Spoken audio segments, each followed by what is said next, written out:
Hemos venido trabajando en una serie para grupos pequeños. Hoy vamos con el penúltimo mensaje de la serie y vamos a hablar del Espíritu Santo. En el grupo pequeño vamos a hablar esta próxima semana de el ministerio del Espíritu Santo en el creyente. Tocamos un poco de los temas también, por ejemplo, los dones que son otorgados a los creyentes en la semana pasada en grupos pequeños, así que vamos a ampliar en esos dos aspectos. Yo estoy seguro, o la mayoría de personas, que pueden recordar el momento en que decidieron recibir a Cristo. No sé si usted recuerda dónde recibió el Señor, hasta en su corazón, y en qué lugar y en qué momento de su vida decidió seguirlo. Pudo ser en un culto como hoy, así me pasó a mí. Yo lo recibí en un culto. Tal vez fue en medio de una conversación con otro creyente, tal vez fue en el trabajo, tal vez fue en el taller donde usted trabaja. Cada uno tendrá su historia y su experiencia en haber recibido al Señor. Pero ¿cuántos de nosotros entendimos realmente lo que pasaba o estaba sucediendo en ese momento que nosotros estábamos abriendo el corazón al Señor y diciendo: Señor, vengo en arrepentimiento y en fe, perdóname y quiero entregarte mi vida? ¿Cuántos de nosotros nos dimos cuenta que el Espíritu Santo estaba obrando antes, en ese momento y después, de forma sobrenatural e invisible en cada uno de nosotros en el momento de nuestra conversión, haciéndonos nacer de nuevo? Jesús le decía a Nicodemo, precisamente, ahora Lucas nombraba un versículo de esa historia que está en Juan 3. Jesús le decía a Nicodemo: vea, es que no hay forma de nacer hay que nacer del agua y del Espíritu, porque el que nace del cuerpo, cuerpo es, pero el que nace del Espíritu, Espíritu es.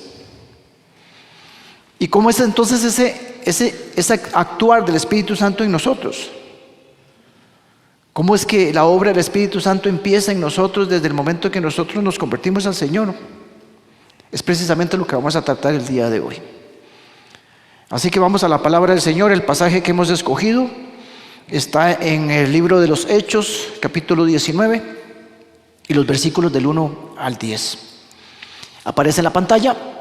Nueva versión internacional es la versión que vamos a usar, por si quieren seguirlo en las Biblias electrónicas. Dice la palabra del Señor: mientras Apolos estaba en Corinto, Pablo viajó por las regiones del interior hasta que llegó a Éfeso, en la costa, donde encontró a varios creyentes. ¿Recibieron el Espíritu Santo cuando creyeron?, les preguntó. No, contestaron. Ni siquiera hemos oído que hay un Espíritu Santo. Entonces, ¿qué bautismo recibieron?, preguntó Pablo. Y ellos contestaron: el bautismo de Juan. Pablo dijo: el bautismo de Juan exigía arrepentirse del pecado, pero Juan mismo le dijo a la gente que creyera en el que vendría después, es decir, en Jesús. En cuanto oyeron esto, fueron bautizados en el nombre del Señor Jesús. Después, cuando Pablo les impuso las manos, el Espíritu Santo descendió sobre ellos y hablaron en otras lenguas y profetizaron. Habían unos 12 hombres en total. Luego Pablo fue a la sinagoga, predicó con valentía durante los siguientes 3 meses, discutiendo persuasivamente sobre el reino de Dios. Pero algunos se pusieron tercos, rechazaron el mensaje y hablaron públicamente en contra del camino. Así que Pablo salió de la sinagoga y se llevó a los creyentes con él. Entonces asistían diariamente a la sala de conferencias de Tirano, donde exponía sus ideas y debatía. Esto continuó los siguientes 2 años, de modo que gente de toda provincia de Asia, tanto judíos como griegos, oyó la palabra del Señor y se convirtieron muchos. Oramos. Señor, te pedimos en el nombre de Jesús que tú nos guíes en esta noche. Te pedimos en el nombre de Jesús que ante la exposición de tu palabra nos ayudes a tener una mente abierta, un oído bien atento, pero sobre todo un corazón dispuesto para escucharla. Porque tu palabra dice que nosotros somos terreno pero podríamos venir con un terreno pedregoso o con un terreno fértil. Y si viene pedregoso, la semilla que es tu palabra no germina, pero si viene como tiene que venir ese terreno preparado, fértil, esa semilla va a multiplicar y va a dar el 100 por 1. De mi parte, Señor, te pido en el nombre de Jesús que tú me des claridad y de explicación de este pasaje. Tú sabes lo que he trabajado en esta semana con base a lo que me has puesto en mi corazón. Por favor, Señor, guíame en este momento también. Unge mis labios, porque tu siervo se atreve a predicar tu palabra. Vísteme de blanco, porque no me merezco este privilegio. En el nombre de Jesús. Amén, amén, amén. En este pasaje vemos la obra del Espíritu Santo en la conversión de 12 discípulos que se topa Juan en Éfeso. Y vamos a ver 6 cosas, al menos 6 cosas, porque hay muchas cosas más, pero por efectos de tiempo, vamos a ver 6 cosas que suceden por medio de la obra del Espíritu Santo en el creyente en el momento de la conversión. ¿Qué es lo que el Espíritu Santo hace? 6 cosas vamos a aprender el día de hoy. Y la primera es que el Espíritu Santo nos hace un distintivo, nos marca, nos pone la señal de que realmente hemos nacido de nuevo. El Espíritu Santo en nosotros es lo que nos distingue a nosotros de que hemos nacido de nuevo, que somos nuevos en Cristo. Verso 1 y verso 3. Dice que Pablo viaja a Éfeso, lo que es hoy Turquía, se encuentra con varios creyentes y les hace una pregunta. ¿Verdad qué pregunta les hace Pablo? Bien, sonaría extraña, ¿verdad? Oigan, ¿ustedes recibieron el Espíritu Santo cuando creyeron?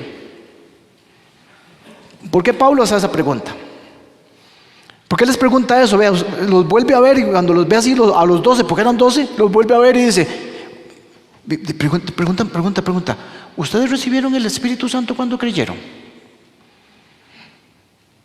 ¿Qué podemos pensar que estaba pasando ahí? A Pablo algo no le hizo clic, como digo yo. Algo no le cuadró. Algo no le sonó bien. Algo vio, algo escuchó, algo lo hizo dudar, para preguntarles, ¿el Espíritu Santo mora en ustedes? Él tiene una duda, Pablo tiene una duda y pregunta. Porque él no preguntó, vea, ustedes van y se congregan en una iglesia, ustedes leen la Biblia, ustedes oran en la noche. No. Pablo lo que preguntó fue, ¿ustedes recibieron el Espíritu Santo cuando creyeron?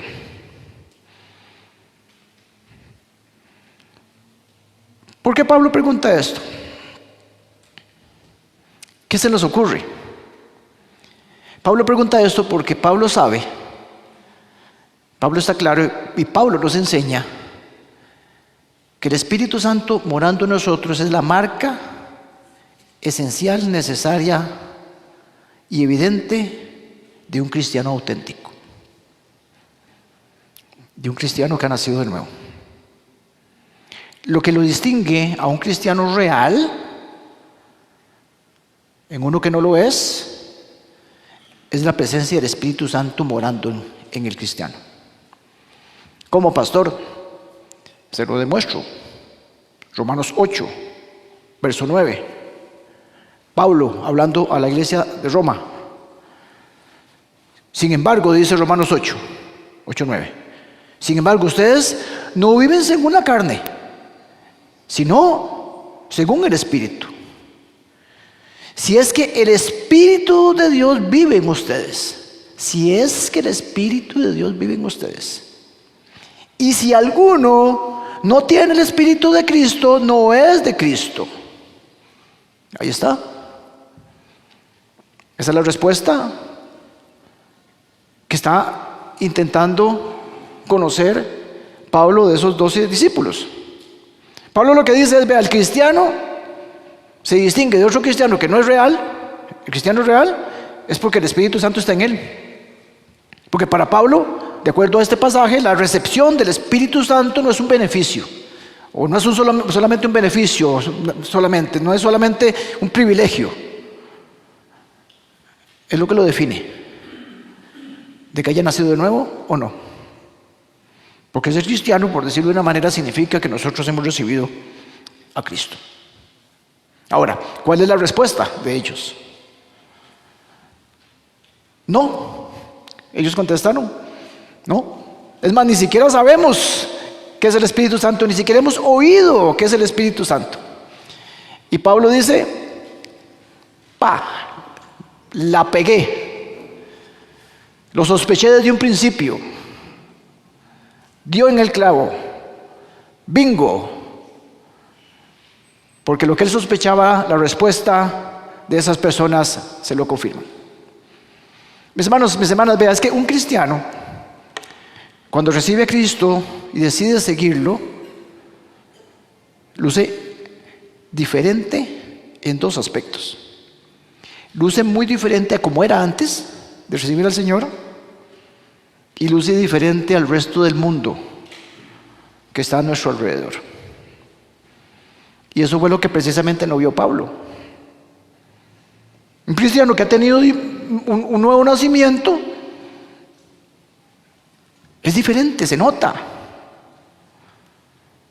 Hay mucha diferencia de cómo nos comportamos los creyentes y cómo son las demás personas. Muy diferente. Hace un tiempo que ingresé a trabajar en una empresa, la última empresa que estuve, veo y noto una persona. Ese debe ser cristiano. Cómo habla, cómo me responde, cómo se dirige, a la hora que llega, lo eficiente que es con su trabajo, la forma del trato a las personas. Y efectivamente,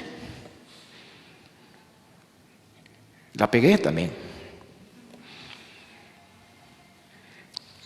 Pablo nos enseña que una persona no puede ser llamada discípulo si no hay una evidencia de que es guiada por el Espíritu. Eso es lo que dice la palabra del Señor, no lo digo yo. Verso 4, seguimos, verso 4. Entonces Pablo les hace otra pregunta. Sigo en el 3, hace otra pregunta. Dice, entonces, ¿qué bautismo recibieron? Y ellos responden, el bautismo de Juan. Claro, Pablo dice, si ustedes no saben que hay un Espíritu Santo, yo quiero saber qué bautismo recibieron cuando fueron bautizados, o en qué bautismo se bautizaron. Y ellos responden, en el bautismo de Juan. Y sigue la conversación. Entonces Pablo vuelve a replicar, le dice, vean, el bautismo de Juan lo que exigía era arrepentimiento de pecado. Pero Juan mismo les dijo a la gente que creyeran en el que vendría, en el que vendría después, es decir, en Jesús. Abro paréntesis para explicar este pasaje o esta parte y vuelvo a cerrarlo para continuar con la predicación o el tema. Hay una diferencia en esto que está haciendo ver Pablo. Con el bautismo en el Espíritu nuestro, no en agua, sino en el Espíritu, que es cuando nacemos de nuevo, el cristiano, y el bautismo de Juan. Por una razón muy simple. El nuevo pacto se establece a partir de que Jesús, en el aposento alto, el día antes de su muerte y de su sacrificio, Él lo inaugura, por decirlo de alguna forma. Y lo ratifica al día siguiente con su muerte y 3 días después con su resurrección. Entonces, por decirlo así, Juan está en el viejo pacto. O veanlo así, Juan es del Antiguo Testamento. Entonces, ¿qué viene a hacer Juan?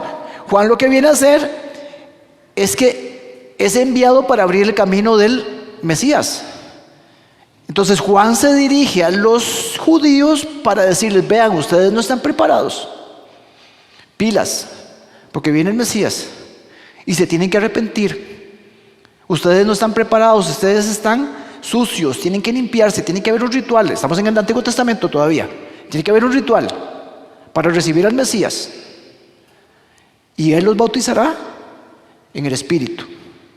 Así que vengan, necesitan prepararse. El Rey ha llegado, el Rey va a venir, los tengo que bautizar. Y por eso es que él aclara, veas que es que el bautismo de Juan es de arrepentimiento. Ahora, nosotros tenemos que tener arrepentimiento, porque eso es importante, ¿verdad? Porque nosotros le decimos a la persona, veas que acepta al Señor. Y muchas personas le decimos, vea, usted quiere aceptar al Señor. ¿Y cómo es eso? Sí, para que tenga bendición y para que el Señor la guíe en ese problema que tiene y para que el Señor... Está bien, eso está bien. Pero lo que tiene que tener el no creyente es un arrepentimiento de pecado. Y reconocer que es pecador. Y reconocer que no puede vivir en una eternidad en el cielo si no es por medio del sacrificio de Cristo.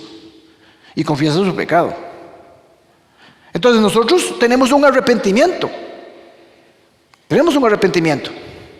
Porque tenemos que reconocer que somos pecadores antes de recibir al Señor en nuestro corazón. Pero necesitamos un Salvador. Entonces nosotros, por decirlo así, no tenemos un bautismo de arrepentimiento. Porque el nuevo pacto dice que nosotros tenemos un bautismo en el Espíritu. Y nacemos de nuevo. Y ese nacimiento, mi hermana, ese nacimiento debe ser visible y totalmente notable.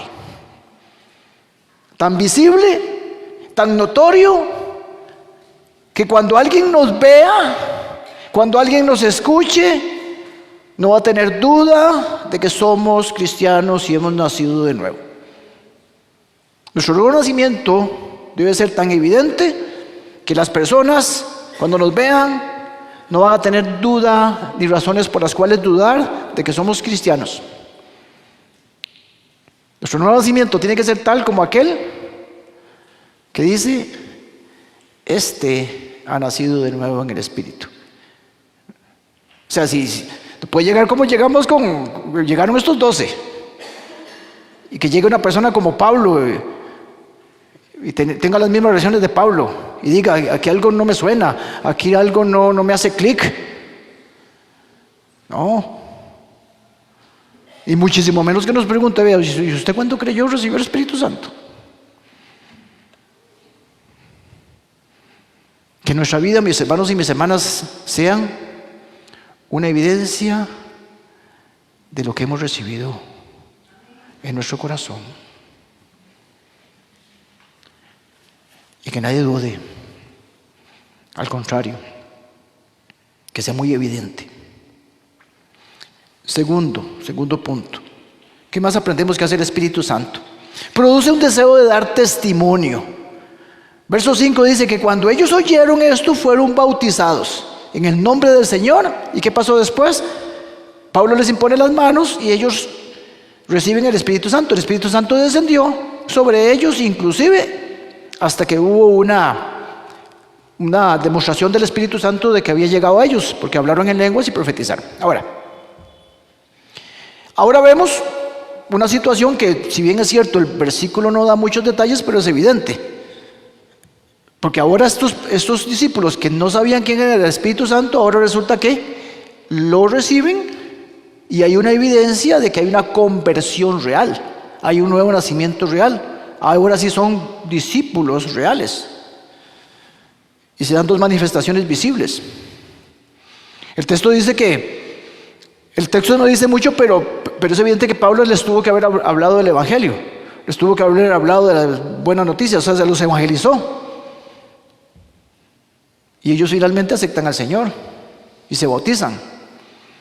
Y es claro que su conversión no había sido real, pero ahora sí lo es. Hay una conversión real, hay un nacimiento nuevo real. Entonces ustedes me preguntan, pastor, ¿y cómo es eso?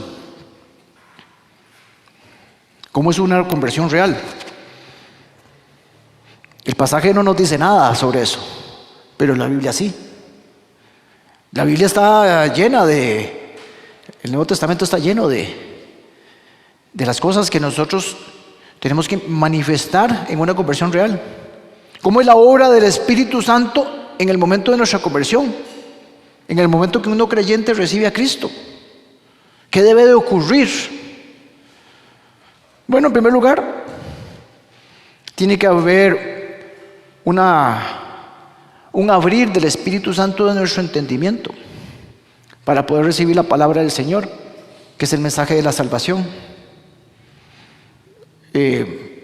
Un capítulo anterior vemos el ejemplo de Lidia, que se le abre la mente y recibe el mensaje. Porque si el Espíritu Santo no hace esa parte en el no creyente todavía, no va a poder entender el mensaje y no lo va a recibir. Y vemos ahora que ellos entienden y aceptan el mensaje del Espíritu Santo. Un no creyente, cuando acepta, cree, dice la Biblia que resucita y es nuevo en Cristo. Y pasa el Espíritu Santo a habitar en él. Y es una persona nueva. Literalmente nace nueva. Entonces esa persona que estaba muerta y ahora resucita, ya puede abrir los ojos. Ya tiene entendimiento. Ahora puede ver, ahora puede entender. Claro, porque estaba muerta y los muertos no entienden y los muertos no ven. Pero ahora sí ven. Entonces ese mismo Espíritu Santo sigue actuando y con esos ojos abiertos empieza a mostrarnos, empieza a mostrar a ese nuevo creyente el pecado, lo que está mal en su vida, lo que antes veía bien pero está mal de acuerdo a la palabra del Señor. Y entonces ¿qué hace el Espíritu Santo? Mira tu pecado, mira tu pecado, mira tu pecado, mira cómo estás viviendo, no estás viviendo bien. Y entonces la persona empieza a entender, mi vida no está bien. Sí, he pecado. Sí, estoy en pecado. Y se comienza a sentir como con un peso del pecado, porque ya lo entiende, porque el Espíritu Santo se lo muestra, y porque ya tiene percepción de ese pecado. Y ese pecado a esa persona se le convierte como una carga, como un gran peso, como un lastre. Pero el mismo Espíritu Santo sigue actuando y lo hace entender que no tiene que estar con esa carga, ni tiene que estar llevando ese peso, ni tiene que pagar las culpas, ni nada con respecto a ese pecado que cometió. Entonces el Espíritu Santo lo lleva a esa persona nueva creyente a soltar eso, a ir a los pies de Cristo. Y ese mismo Espíritu lo hace entender que es por gracia, por el sacrificio de Cristo en la cruz, que ese pecado que está en nosotros es limpiado, esa carga es quitada por gracia, porque no lo merecemos. Entonces esa persona guiada por el Espíritu Santo pide perdón y recibe perdón, y sus pecados son perdonados. Y ahora el mismo Espíritu la convence de que debe depositar su vida a Cristo para que guíe su vida, para que sea su Dios que le va a mostrar el camino que tiene que seguir. Deposita su vida y su confianza en la persona de Cristo y comienza a seguir los pasos de su Maestro para convertirse como Él, para ser como Él.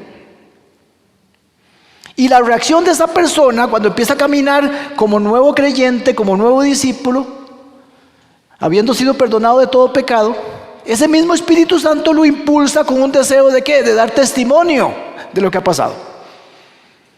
De gritar a los cuatro vientos, veas que Cristo me salvó, yo era pecador, yo estaba en pecado, yo estaba en el lodo y ahora soy libre. Y tengo una nueva vida. Y vivo para Cristo. Y el Señor me perdonó. Y ya yo no tengo culpa, ni tengo que arrastrar con mis males, ni con mis errores, ni con mis pecados. Y ahora vivo nuevo y soy nuevo en Cristo. Y el Espíritu Santo habita en mí. Y entonces esa persona impulsada por el Espíritu Santo hace lo que hicieron ellos. Públicamente, por medio de las aguas del bautismo, públicamente dice lo que pasó interiormente. Y lo vimos en los bautismos del fin de semana pasado. Eso es lo que debe pasar. Eso es lo que pasó en esos nuevos creyentes. Eso es lo que pasó en todo creyente. Eso es lo que debe pasar en usted y en mí. Todo ese proceso. Y el Espíritu Santo creciendo en mí a partir de ese momento. Hay que notar algo. Ellos se bautizan inmediatamente. Esas personas creyeron y a bautizarse. Tenemos que traernos el contexto de esa época a la época de hoy. En esa época, un cristiano que haya aceptado al Señor, era inimaginable que no se bautizara en las aguas de inmediato. O sea, eso no pasaba por la mente de ellos. Ellos recibían al Señor y eran bautizados. Y eso no ocurre ahora. Porque la iglesia del Señor da oportunidades para bautizarse, pero realmente eso no es, digamos, la evidencia que nosotros tenemos que dar. O no solamente esa evidencia tenemos que dar. Por supuesto que los tenemos que bautizar. Todos. Porque es la muestra pública de que hemos nacido de nuevo en Cristo.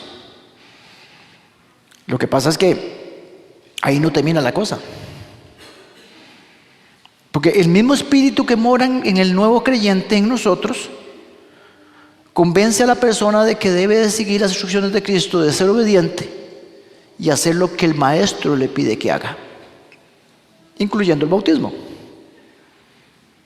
Y da testimonio de la obra que Cristo hizo en su vida. Evidentemente hay muchas personas que no se quieren bautizar, tal vez por orgullo, tal vez porque no hay nada que sienta la persona como de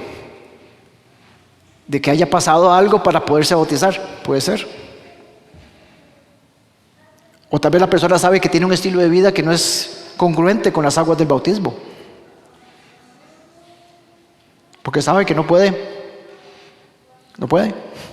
debe. O alguien que dice, bueno, es que yo me convertí hace 5 años, pero pastor, es que todavía tengo algunas cosas que arreglar.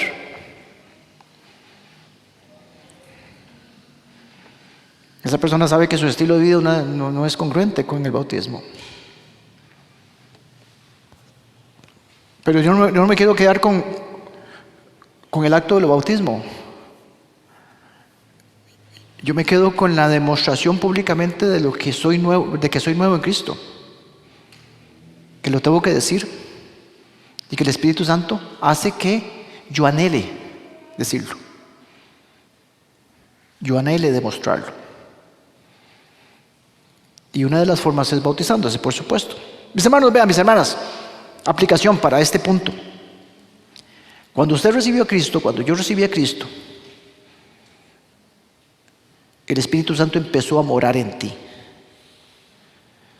Y una evidencia de que el Espíritu Santo habita en ti es tu deseo de dar testimonio público, sin miedo, de tu conversión y de lo que Dios hizo en tu vida. Y eso incluye el bautismo en agua y además el impulso y el deseo de dar testimonio abierta y públicamente de lo que Cristo ha hecho y sigue haciendo en su vida. Por lo tanto, no podemos callar, no podemos ser un cristiano en secreto, no podemos estar ahí con temores, ni con miedos, ni con vergüenzas. La gente tiene que saber que eres cristiano, que eres cristiana, por tu comportamiento, por tu testimonio público, por tu bautismo, por todo lo que está ocurriendo en tu vida. Y si eso no lo deseas hacer, no lo quieres hacer, no está ocurriendo, y te topa Pablo, como topó a aquellos 12, Pablo posiblemente te haría la misma pregunta que le hizo a aquellos.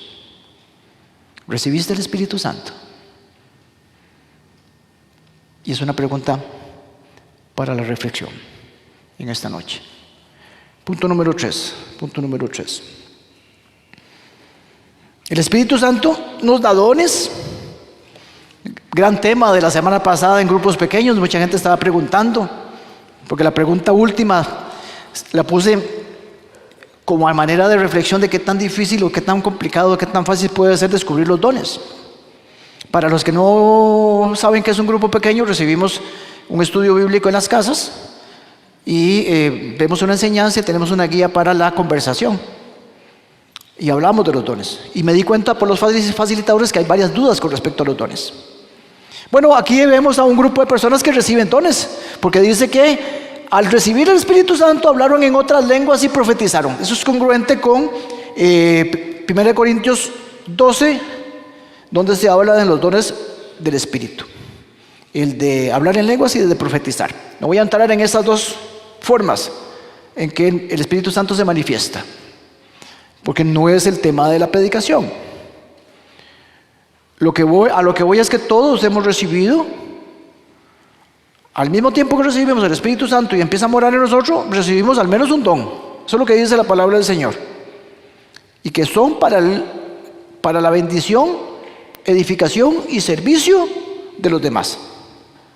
O sea, no se puede separar. El recibir el Espíritu Santo no se puede separar con el recibir dones. Los dones se nos han dado, son otorgados.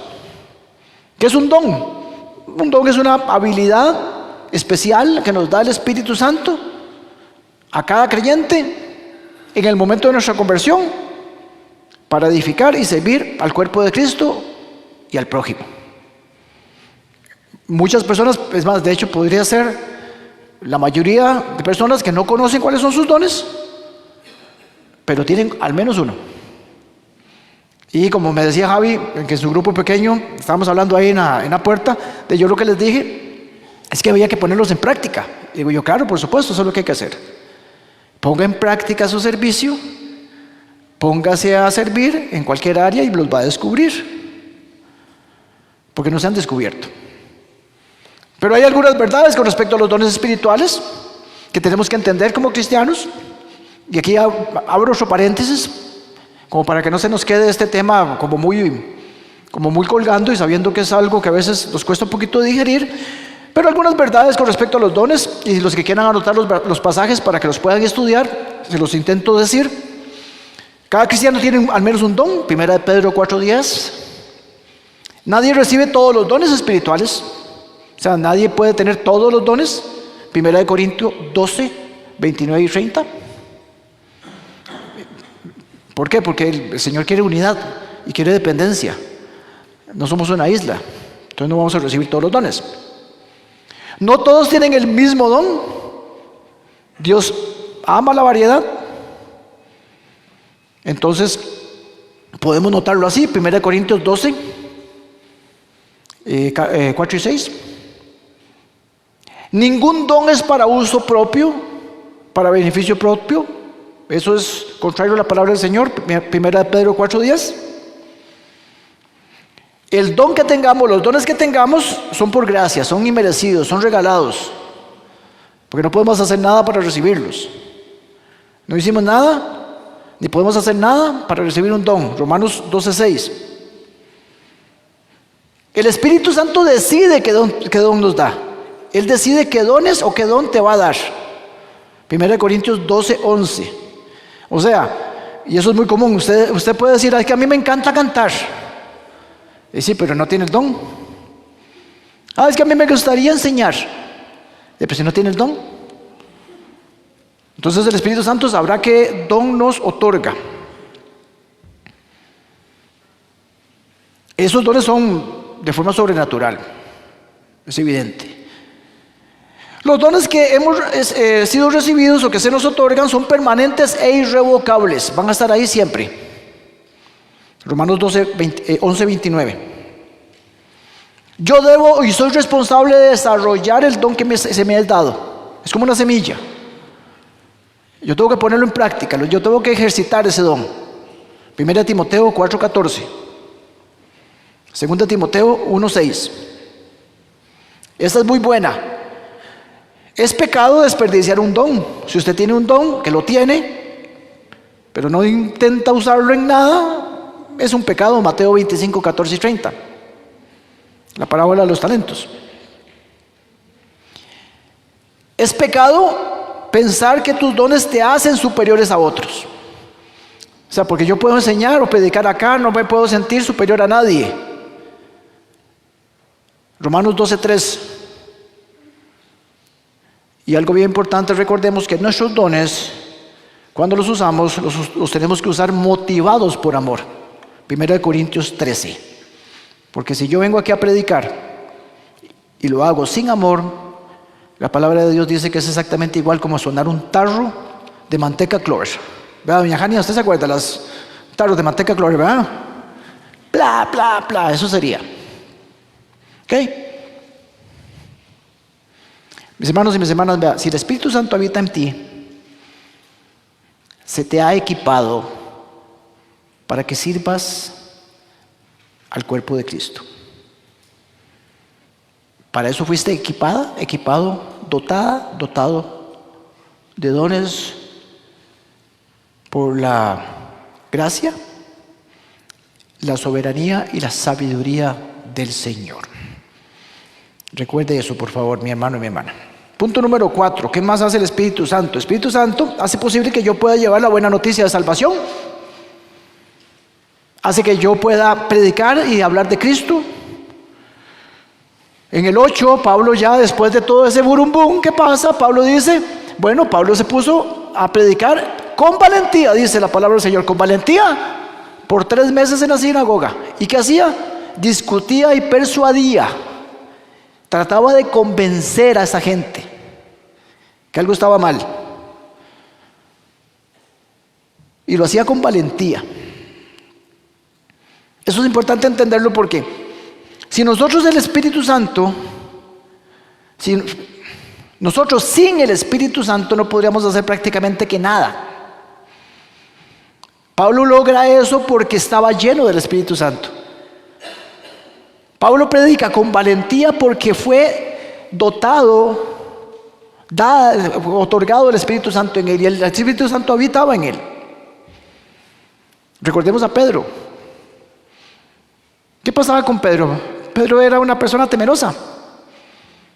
El día antes de la crucifixión de su maestro lo negó, habiendo dicho que no. Pero cuando vemos Hechos 4 y 5, ese Pedro se enfrenta al Sanedrín y no le aguanta nada. Y le dice la palabra del Señor en Hechos 4, Pedro, lleno del Espíritu Santo, le dijo a todos esos grandes dirigentes con poder, miren, ustedes no están equivocados. Y ellos hasta que hicieron así. Meses antes estaba, o semanas antes estaba negando al Señor y maldiciendo. Pero ahora se planta con valor y valentía. ¿Qué fue lo que pasó? Pentecostés había recibido el Espíritu Santo. El Señor lo dijo. Vea mis hermanos, mis hermanas. El Señor nos dice, vea, le conviene que yo me vaya. Les conviene que yo muera y resucite. ¿Por qué? Porque les va a llegar el Espíritu Santo. Y les va a dotar de poder. Y el Señor decía,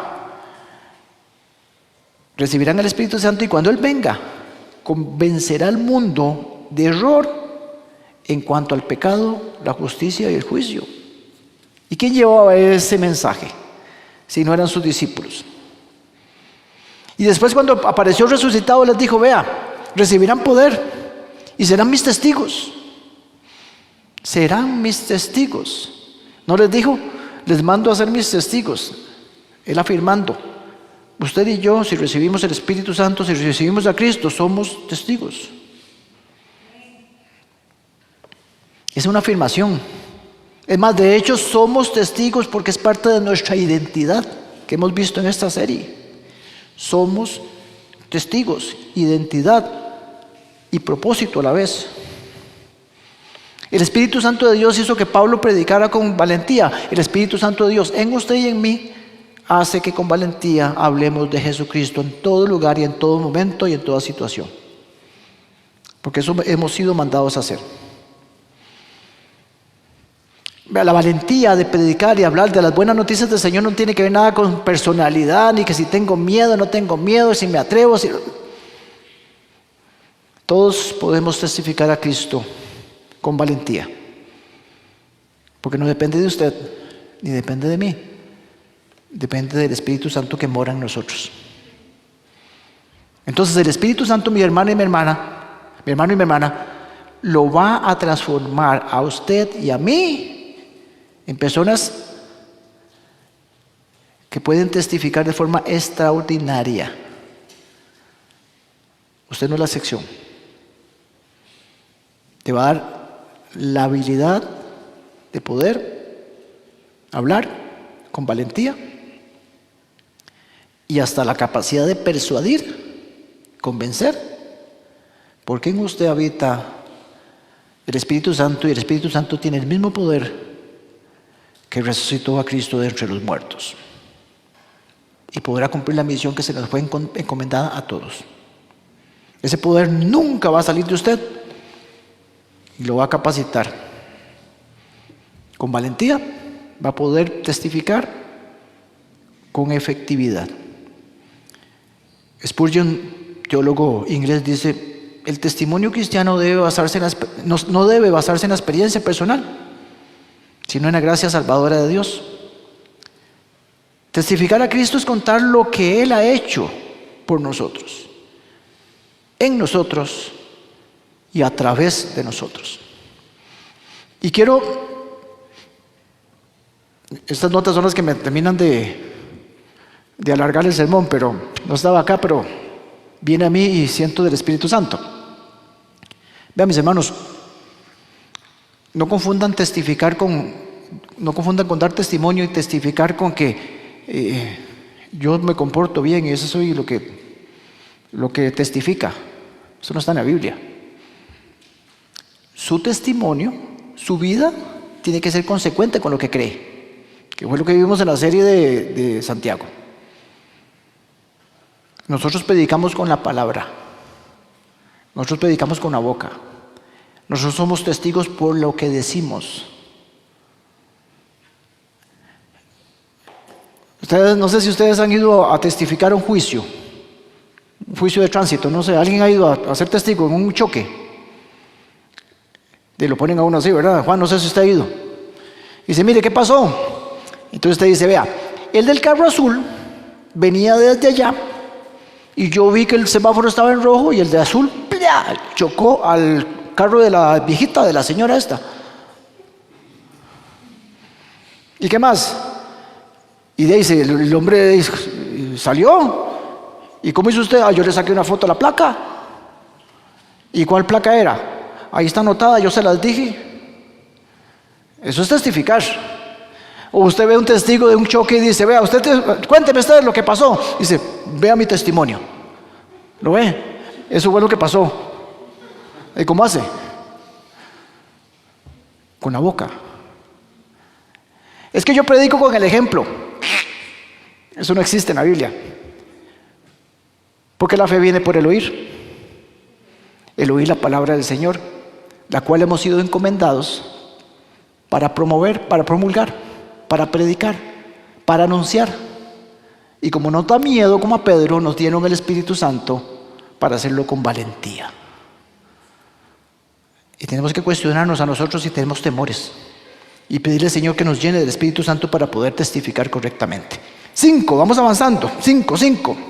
¿Qué más hace el Espíritu Santo en el creyente en su conversión? Nos ayuda a vivir en y para el reino de Dios.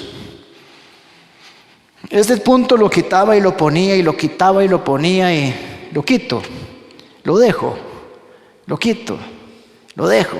Y en eso estaba. 5 puntos. Y todavía llega David y me dice, estaba yo con eso, y me dice David: papi, ¿vos no has creído de que los mensajes tuyos son muy largos y la gente se duerme al final? Eso me dijo David, ¿verdad? Y yo pensando si lo quitaba y lo ponía. Y entonces le digo yo, de sí, son largos.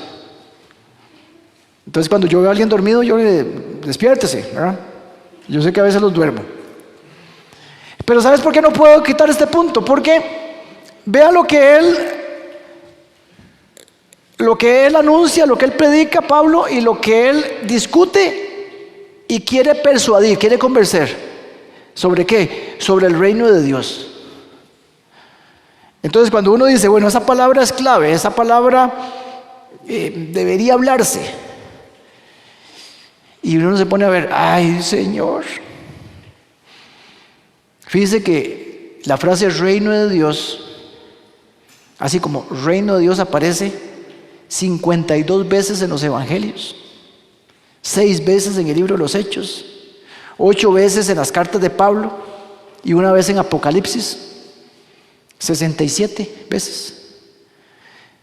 Pero también se usaba el reino de los cielos, porque a los judíos no les gustaba, evitaban hablar de Dios para no hablar en vano del nombre de Dios. Entonces aparece también como el reino de los cielos, y aparece 33 veces más, 100 veces aparece el reino de Dios. Será importante que hagamos un paréntesis y hablemos del reino de Dios. Intentar profundizar en por qué Pablo se empeña en persuadir sobre el reino de Dios. Yo creo que eso es importante, mis hermanos.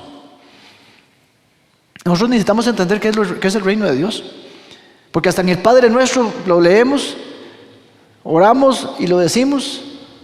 ¿Quién se sabe el Padre Nuestro? La oración del Padre Nuestro. ¿Y qué dice? Venga, ¿cómo dice? Venga a nosotros tu reino. Y no sabemos qué es el reino de Dios. Y nosotros los cristianos decimos que el reino de Dios venga pronto. Y nosotros decimos que nosotros pertenecemos al reino de Dios. Y millones han pronunciado esa frase por 2000 años. Vea, el reino de Dios, pues ya lo había predicado yo cuando vimos en grupos pequeños el Padre Nuestro. El reino de Dios es algo que está presente en nosotros, pero al mismo tiempo es una realidad que viene en el futuro. Porque al final de cuentas el reino de Dios es que Dios gobierne, la soberanía de Dios esté presente en algún lugar donde Él reine. Ahí está el reino de Dios, porque se hace la voluntad de Dios. Entonces en el cristiano, cuando nosotros recibimos a Cristo, nosotros nos entregamos a Él y el reino de Dios viene a gobernarnos. ¿Por qué? Porque nosotros nos sometemos al Rey de Reyes. Entonces el reino de Dios está en cualquier lugar donde se haga la voluntad de Dios. Entonces nosotros decimos que en el cristiano, en nuestro corazón, en nuestro actuar, en nuestra vida, el reino de Dios es en nosotros. Por lo tanto, nosotros hacemos lo que el Rey diga y obedecemos al Rey y nos sometemos al Rey y somos gobernados por el Rey.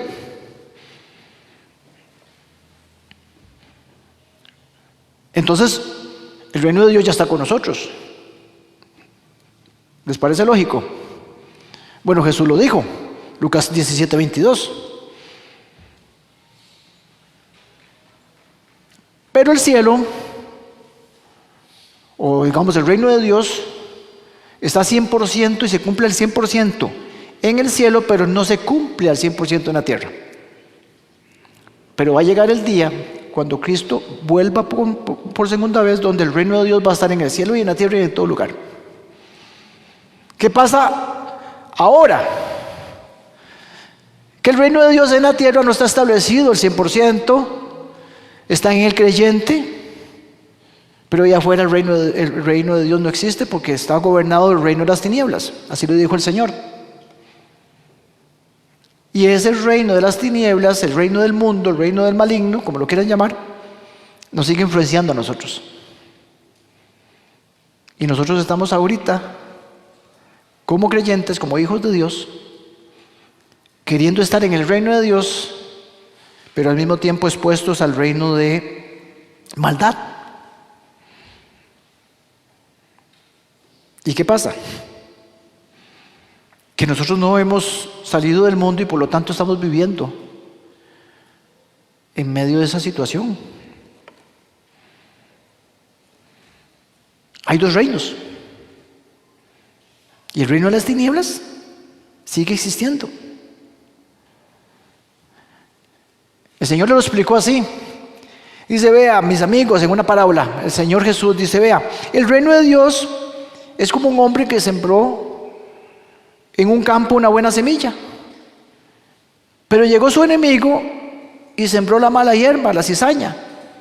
Entonces el trigo creció junto con la cizaña y crecieron juntos. Y en esa parábola la cizaña representaba a los hijos del maligno y el trigo a los hijos de Dios. Y entonces en esa parábola dice que los sirvientes llegaron a donde estaba el Señor, dueño del campo, y le dijo, vea, es que su enemigo ha venido a sembrar cizaña, la arrancamos. ¿Y qué dijo el dueño del campo? No la arranquen. No sea que al arrancar la mala hierba, arranquen también con ella el trigo. Dejen que crezcan juntas hasta la cosecha. Y cuando sea el tiempo de cosechar, los segadores recogerán primero la mala hierba y la mala hierba la tirarán en manojos para quemarla.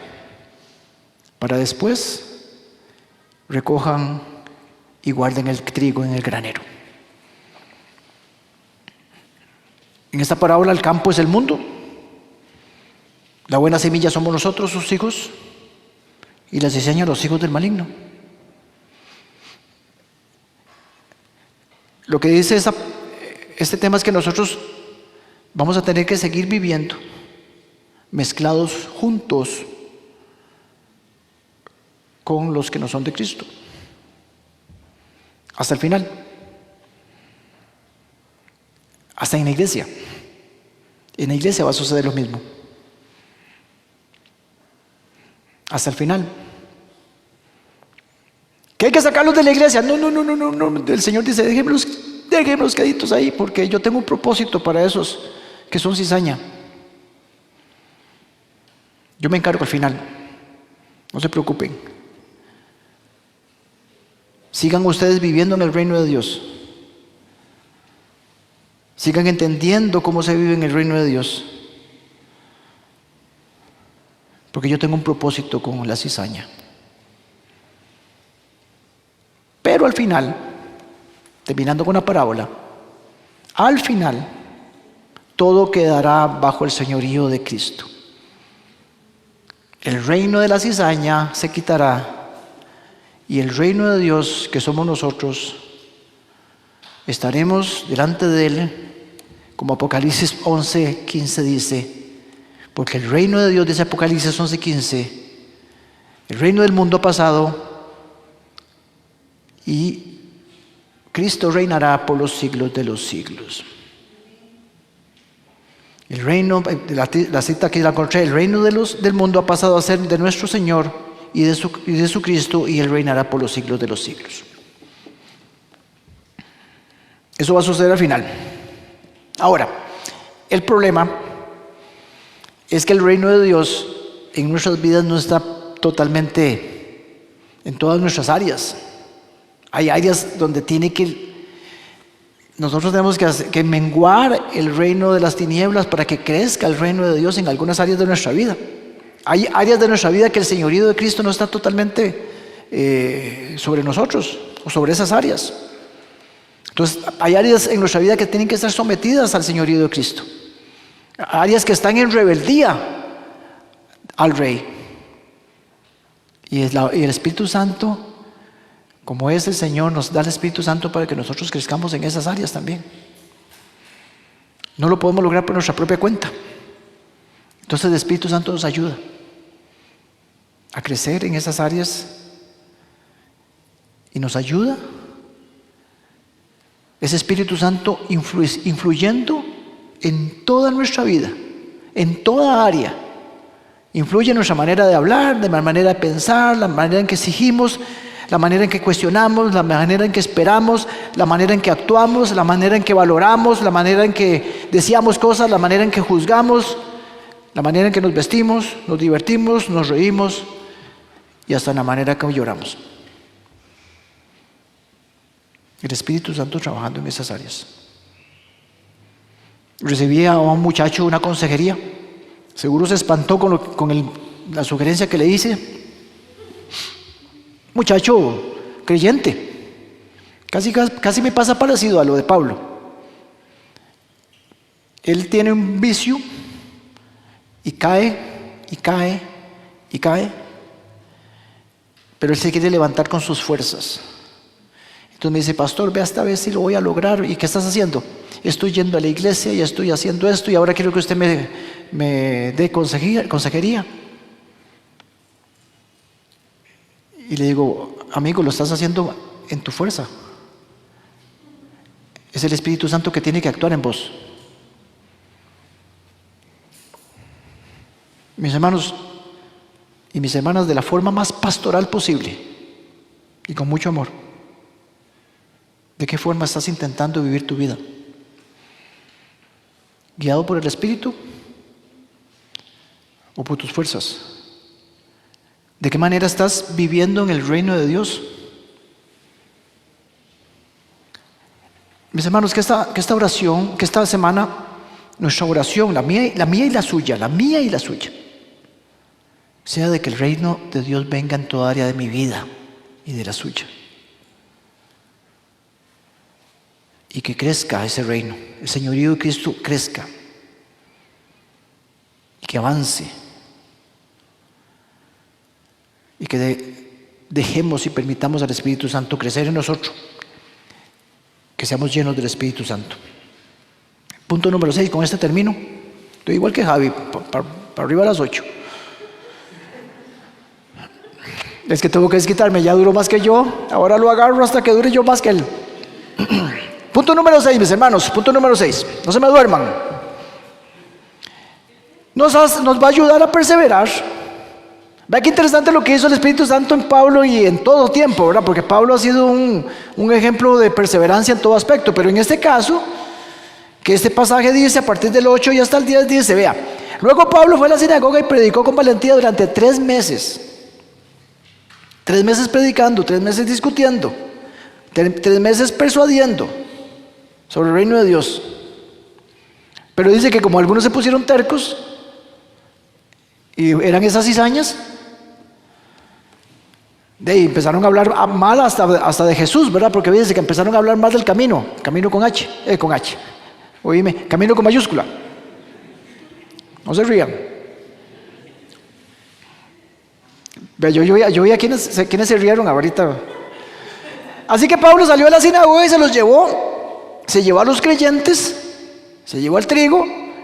Y entonces asistían. ¿De qué forma asistía? Diariamente a la sala de conferencias de Tirano, que era una especie de anfiteatro, de edificio abierto. De hecho dicen que Pablo predicaba donde hacía más sol, porque era el único momento en que había espacio para poder predicar. Ahí predicó diariamente.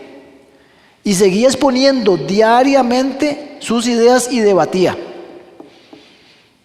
Estaba muy apologético, estaba el hombre. Y eso lo hizo por 2 años. El ministerio de Pablo en Éfeso duró casi 3 años. Y lo hizo a pesar de ese montón de gente que hablaron públicamente mal y que rechazaron el camino y rechazaron el mensaje. Pablo siendo perseverante a pesar de la persecución, a pesar de la oposición. Y eso lo logra gracias al Espíritu Santo. Y es increíble porque Pablo, donde aparecía, le aparecía oposición. Él leñateado por todos lados, perseguido, encarcelado, era increíble. Y Pablo sigue perseverante y fue un hombre perseverante. Y gracias a esa perseverancia, porque si no hubiera sido perseverante no lo hubiera logrado, gracias al poder y la fuerza que el Espíritu Santo le dio para ser perseverante, ¿qué sucedió? Dice que de modo que gente en toda la provincia de Asia, lo que es ahora Turquía, para judíos y para griegos, se les fue expuesto la palabra del Señor. Apocalipsis nombra algunas de las iglesias que estaban ahí en esa zona: Esmirna, Éfeso, Tiatira. Eran de la misma zona. Gracias a la predicación de Pablo, esas iglesias llegaron a creer. Asia Menor. Todo esto gracias al poder del Espíritu Santo en Pablo. Quiero, para cerrar, darte la última aplicación y la aplicación de este sexto punto. La perseverancia suya como cristiano va a estar en función al Espíritu Santo que se le fue dado en el momento de tu conversión. Si no, no lo vas a lograr. No es función tuya. Lo podrías intentar por un tiempo, pero no va a ser permanente, porque es función del Espíritu Santo de Dios. Y si no puedes ser perseverante, o te cuesta ser perseverante en tu camino cristiano, en el servicio al Señor, en congregarte, en perseverar en la lectura de la palabra del Señor, en la oración, vaya y vea en qué forma lo estás haciendo, en tus fuerzas o en el poder que está en ti, el mismo poder que levantó a Jesucristo de entre los muertos. Y entienda que va a recibir oposición. No hubo oposiciones de estos que podría ser, pero te va a dar un sueño. Se te van a presentar las mejores series de Netflix para no venir. Se te van a aparecer las mejores actividades familiares para no venir, para no leer. Te va a dar el mayor de los cansancios para no leer la palabra del Señor. Y todas las excusas se te ponen así como un... ¿cómo se llama eso? Como uno de esos que se abren así como un menú. No encontré la palabra. Para poner un abanico, como un abanico, se te van a aparecer las excusas para no ser perseverante. Porque todo lo que tenga que ver con el reino de Dios, ese reino de Dios que aparece 100 veces en el Nuevo Testamento, de lo que tanto Jesús habló, van a ser las cosas que no vas a querer hacer, buscar ni anhelar. Y para poderlo hacer, requieres del Espíritu Santo. Busquen primeramente el reino de Dios y su justicia, y todo vendrá añadido. Nosotros esa ecuación la tenemos al revés. Buscamos las añadiduras, oramos por las añadiduras, anhelamos las añadiduras, y el reino de Dios lo tenemos como secundario, tercera, cuarta o quinta en la lista. El libro de los Hechos, mis hermanos y mis hermanas, es precioso porque habla de la obra del Espíritu Santo en la iglesia del primer siglo.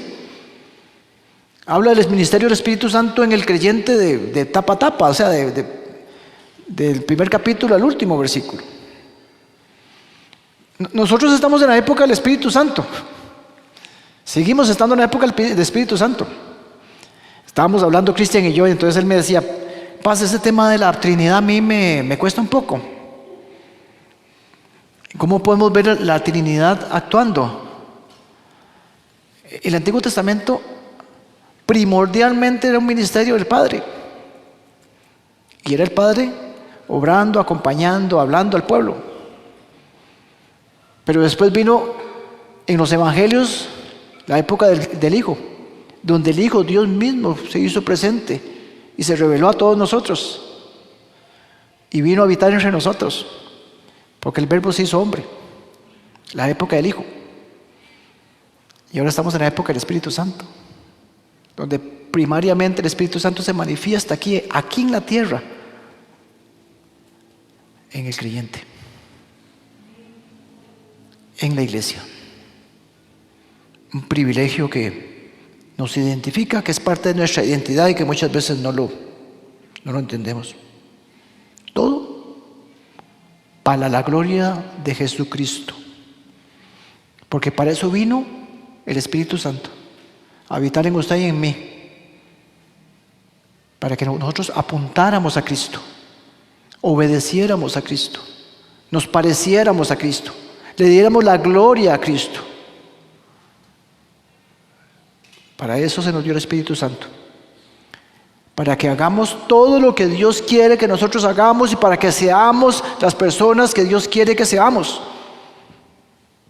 Porque el Espíritu Santo nos capacita a vivir nuestra vida cristiana, la vida que Dios nos ha llamado a usted y a mí a vivir, para la gloria de su nombre. Nos ponemos de pie.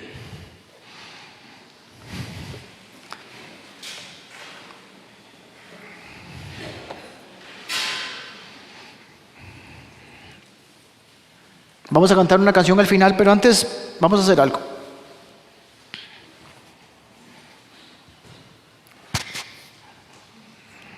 Al inicio empecé con una introducción diciendo que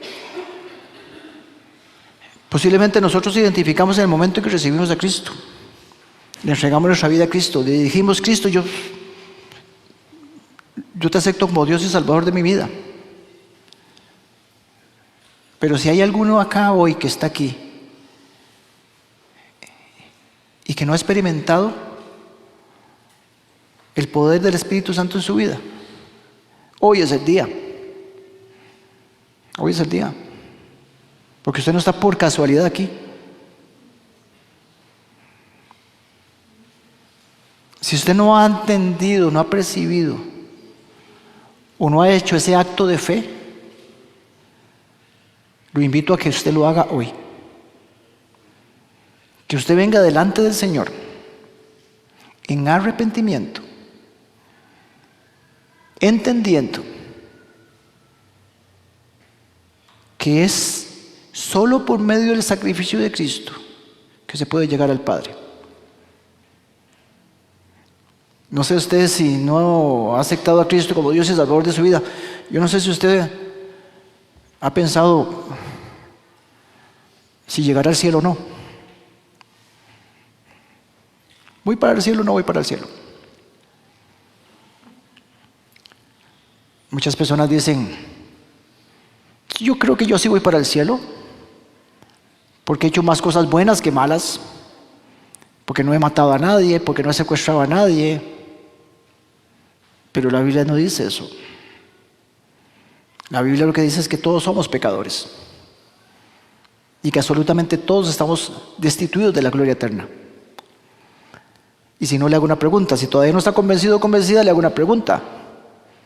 ¿Usted ha mentido? Son uno de los 10 mandamientos. Y si usted mintió, está destituido de la gloria eterna.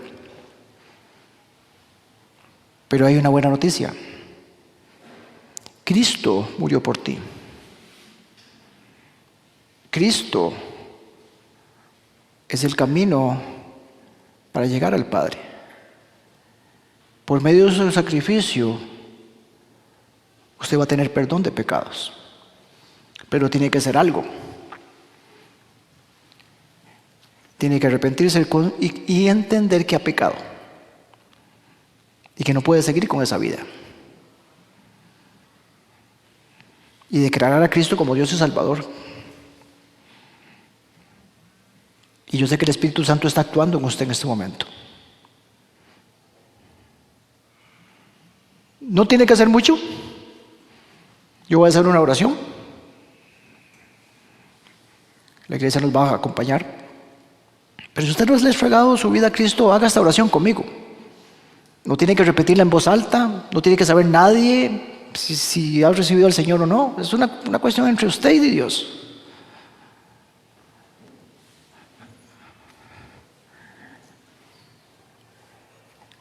Porque es importante que si nos topamos a un cristiano que no haya duda en nosotros si el Espíritu Santo habita o no en nosotros. No puede haber duda. Así que haga esta oración. Repítalo desde lo más profundo de su corazón y diríjalo a su Rey. Y dígale: Señor, hoy vengo a ti, delante de ti, Señor. Hoy entiendo, Señor, que en el transcurso de mi vida no he hecho lo que tú me has ordenado hacer. Es más, ni siquiera me he preocupado en saber qué es lo que tú quieres que yo haga. He pecado contra ti. He incumplido tus mandamientos. No he sido la persona que tú quieres que sea. Y reconozco mi pecado. Reconozco que soy pecador. Pero también sé, Señor, que tu poder, por medio del Espíritu Santo, puede obrar en mí y me puede limpiar y me puede hacer nacer de nuevo y me puede abrir los ojos que necesito tener abiertos y el entendimiento para entender lo que está pasando en este momento y lo que va a pasar en mi vida. Yo vengo a ti, Señor, a decirte que te he fallado, pero que sé que tu sacrificio me limpia, me hace nuevo. Y vengo a darte todo mi ser.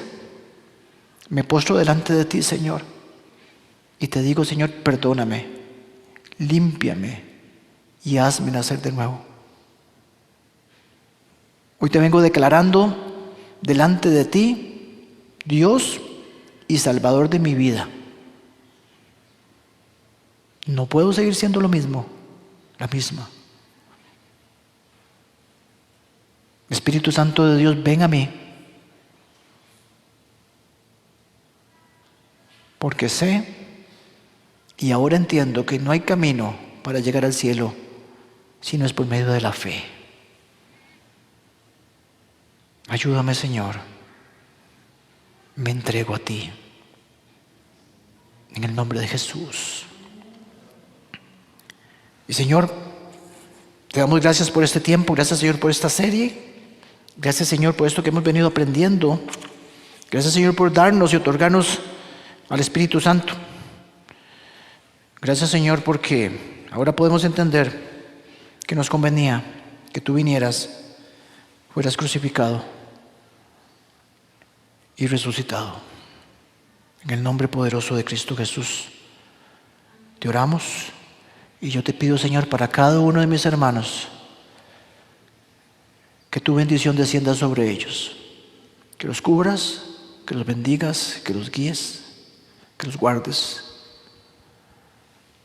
Y sobre todo, Señor, haz tu obra en ellos y en mí, porque te necesitamos.